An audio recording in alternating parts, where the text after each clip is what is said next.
Bonjour à tous. Alors je m'appelle Margot Felter. Donc mon produit c'est une tétine pour les bébés avec du gel gingival intégré à l'intérieur pour lutter contre la rage de dents, la poussée dentaire des bébés. Donc je vais d'abord vous parler des décisions marketing fondamentales, ensuite ce sera les décisions opérationnelles et enfin je vais finir par la budgétisation commerciale. Alors voici mon arbre de segmentation. Donc comme segment, d'abord le premier critère c'est les bébés ayant entre 0 et 2 ans. Et ensuite l'attribut salient qui est l'objet à mettre en bouche. Donc voilà, j'ai choisi ce segment, c'est les parents en fait qui préfèrent l'objet à mettre en bouche. Je pense qu'ils ont plus confiance que de donner une solution médicamenteuse à leur enfant pour lutter contre la rage de dents. Donc c'est pour ça que je me suis intéressée à ce segment-là. Donc il s'agit d'un marketing concentré qui consiste à proposer une seule offre à un seul segment. Alors mon objectif marketing, mon principal concurrent c'est Même France qui détient 37% de part de marché. Donc c'est vrai que mes concurrents sont très ancrés sur le marché. Donc mon objectif la première année ce sera de conquérir 3% de ma cible. Donc soit 892 661 fois 0,03 pour le 3%, ce qui donne 26 779 clients à conquérir la première année. Le triangle de positionnement, donc les attentes du marché pour lutter contre la rage de dents de ces enfants, c'est donc un objet à mettre en bouche ou alors une solution médicamenteuse. Les caractères de la concurrence, donc c'est pareil, c'est soit un objet à mettre en bouche ou des solutions médicamenteuses, c'est ce que proposent les concurrents. Et moi, le caractère de mon produit, donc l'innovation, c'est l'objet à mettre en bouche et aussi la solution médicamenteuse, vu que mon produit fait le 2 en 1. Donc c'est de ce côté-là que je vais me différencier de mes concurrents. Ensuite, en ce qui concerne les décisions opérationnelles, donc l'élément moteur du mix, j'ai choisi une stratégie push, qui est le fait de pousser le produit vers le consommateur, car il est nécessaire de donner des conseils et des explications. Il y a une solution médicamenteuse dans mon produit, donc je pense que les parents, pour leur bébé, vont demander conseil aux pharmaciens. Voilà, dès qu'il y a un côté médicamenteux, je pense que c'est important d'avoir des conseils. Ensuite, les niveaux du produit, donc le niveau tangible, c'est une tétine comme on peut voir partout, avec du gel gingival à l'intérieur qui va se diffuser dans la bouche de l'enfant pour lutter contre la rage de dents, la souffrance. Le niveau augmenté, j'ai choisi des couleurs un peu enfantines comme le jaune, le orange, le bleu clair, voilà, pas des couleurs foncées, et plusieurs formes, comme on peut voir ici, voilà, c'est enfantin aussi. Le niveau générique, donc un service après-vente, en satisfait ou remboursé si le produit ne marche absolument pas sur l'enfant, s'il a toujours autant de souffrance et s'il pleure toujours autant.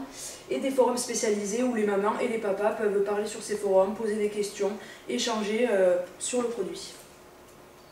Alors le nom de la marque, j'ai choisi de nommer mon produit Tétigel. Donc voilà, vous l'aurez compris pour le mot tétine et gel gingival réunis en un. Donc il est assez évocateur, il est euphonique, c'est facile à prononcer, il y a une prononciation assez enfantine et il est disponible sur INPI.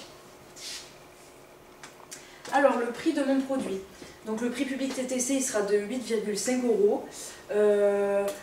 C'est un alignement sur la concurrence, en effet, les anneaux de dentition c'est entre 5 et 10 €, le gel gingival seul aussi c'est entre 5 et 10 €.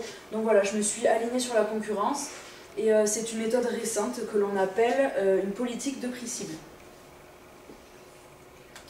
Alors la distribution, j'ai choisi un canal long, donc il y aura un intermédiaire entre ma production et le client final. Cet intermédiaire ce sera les pharmacies.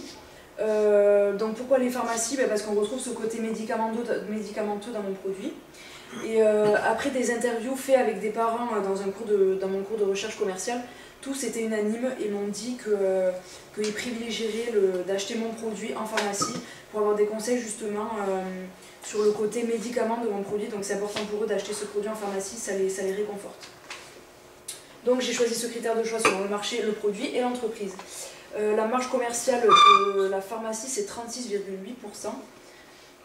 Donc mon chiffre d'affaires prévisionnel, j'ai pris ma cible que je vais multiplier par le prix de mon produit, ce qui me donne un chiffre d'affaires prévisionnel de 227 621,5 €, à laquelle on enlève évidemment la marge commerciale, donc 36,8, ce qui après le calcul me donne un chiffre d'affaires prévisionnel de 143 856,788 €. Et ensuite la TVA, donc de 20%, qui me donne un chiffre d'affaires prévisionnel total de 115 085,428 €.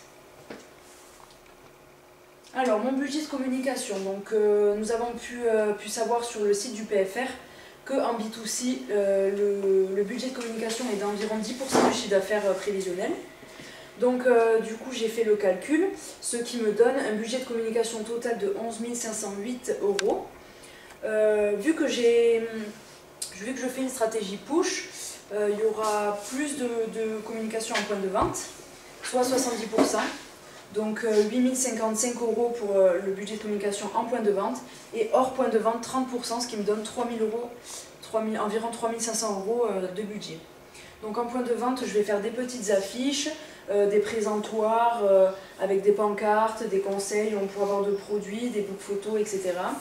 Et hors point de vente, la communication, ce sera donc de par la radio, de l'affichage près des maternités, des pharmacies, des écoles, des magazines spécialisés, donc voilà, et sur internet, sur les réseaux sociaux.